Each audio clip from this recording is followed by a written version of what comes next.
wasn't sure if I wanted to make this video.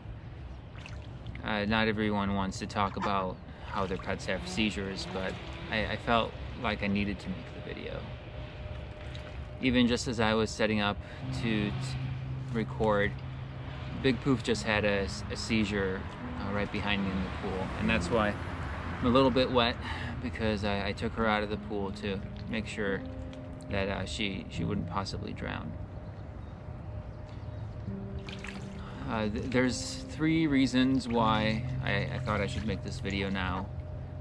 The first is that on April 6th and on April 14th, both just within the last couple weeks, Big Poof had more than one seizure in a day. She actually had several seizures each of those days throughout the morning. So it's really the worst episodes that we've seen. So that was one of the reasons.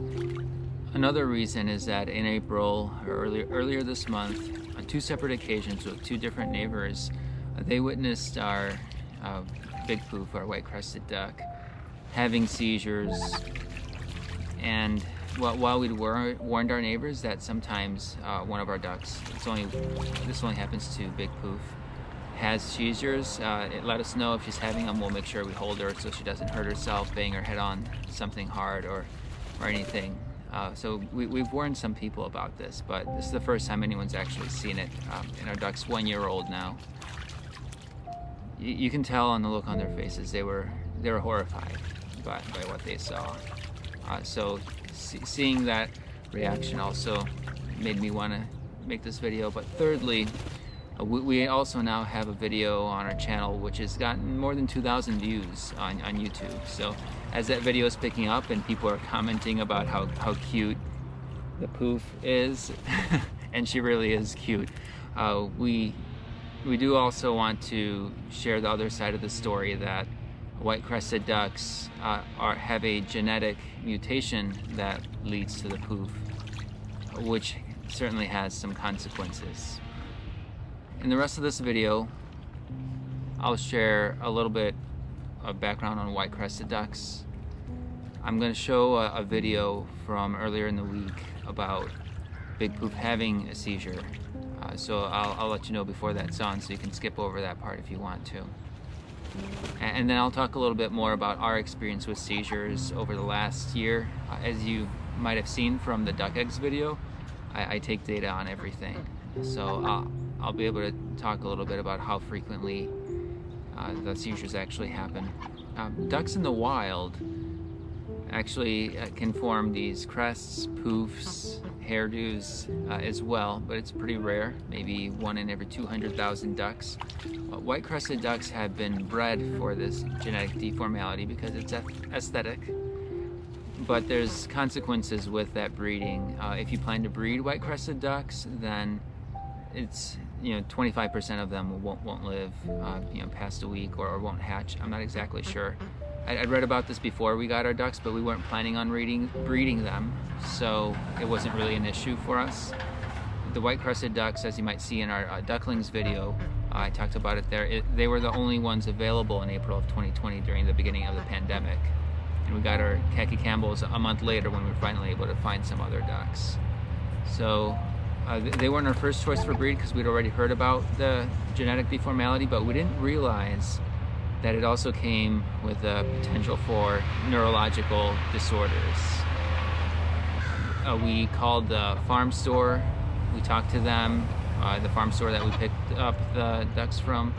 We were able to get in touch with their hatchery as well, and from what we understood, the seizures might continue happening or they might not.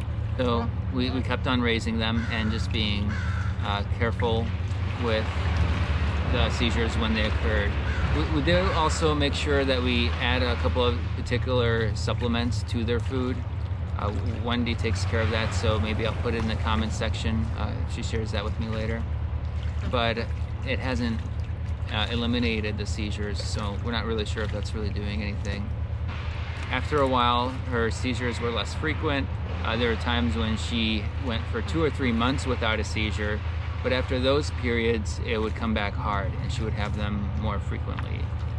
Looking at the data I've collected over the year, on average she has a seizure every 3 weeks. The biology of the crest on these white crested ducks is that there's a missing part of their skull, and that sort of encourages the growth, and that's the best that I can understand it. Maybe you understand it a little bit better and can correct me in the comments section, but from what I've read, that's how I understand it, and that's part of the reason why it can also lead to neurological disorders. Little poof doesn't have any disorder, but big poof, as I mentioned, has seizures every 3 weeks on average.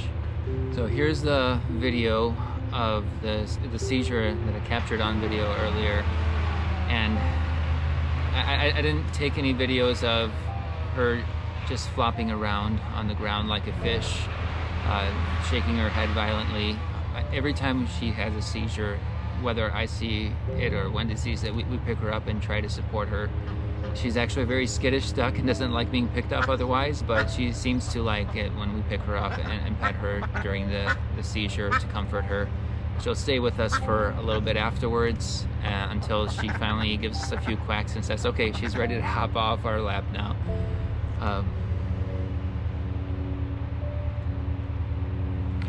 So in this video, she's not flopping around. She's being held, but you can maybe even hear, her tongue. You can always hear her tongue shaking in her head during the seizures. So it is a little bit graphic.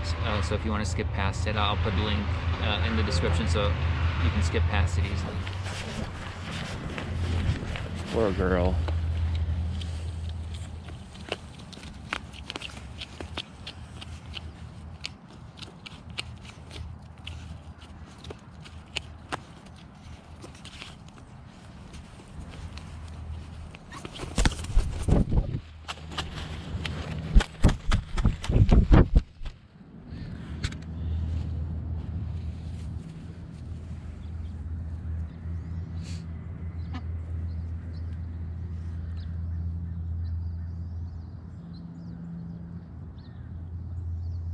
Her heart is beating so fast.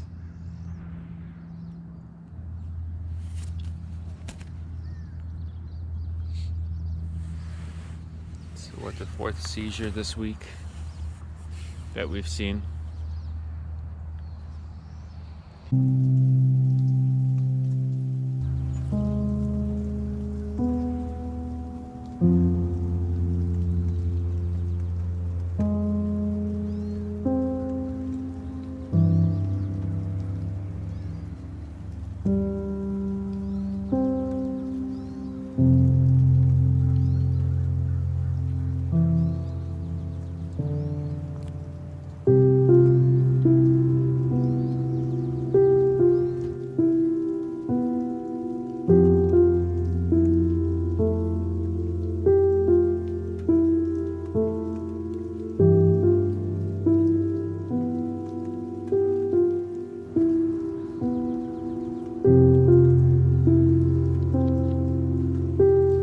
Coming back now.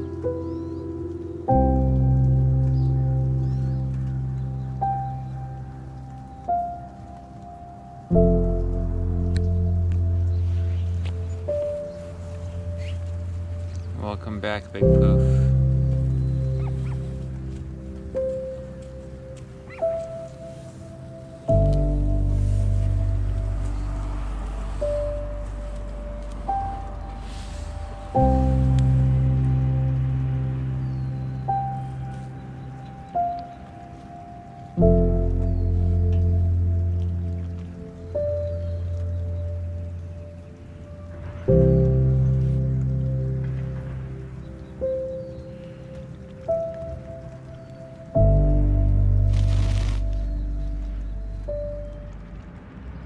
A lot of seizures on April 6th. That's the day when Wendy, smarter than me, decided to bring Big Poof inside, and we were able to keep her in a box with blankets. She stayed there very calm throughout most of the rest of the morning, and that seemed to work well for that episode. We did the same thing again on April 14th once we realized it was recurring, and that seemed to work a little bit better for how to take care of her during that time than running outside every time we were witnessing a seizure. And that's all we can do. Big Poof is fine 99% of the time, but when she has the seizures, it's pretty frightening. If you have any thoughts, comments, or suggestions, please go ahead and leave them in the comment section of the video.